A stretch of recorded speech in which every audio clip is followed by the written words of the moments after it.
समछेद अपूर्णांकाची बेरीज।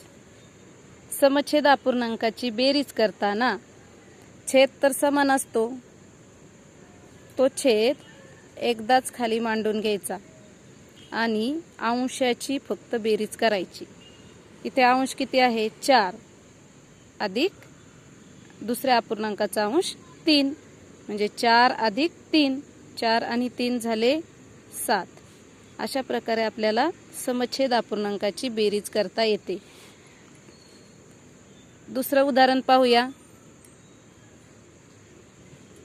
8 अंश छेद 15 अधिक 1 अंश छेद 15 अधिक 2 अंश छेद 15 बरोबर किती? इथे देखील छेद सर्वांचा समान आहे, त्यावेळी आपण छेद एकदाच मांडायचा आहे।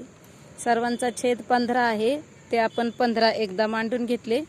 आता अंशाची फक्त बेरीज करायची। अंशाला कोण आहे 8 अधिक 1 अधिक 2, 8 आणि 1 9, 9 आणि 2 11। अशा प्रकारे आपल्याला समछेद अपूर्णांकाची बेरीज करता येते।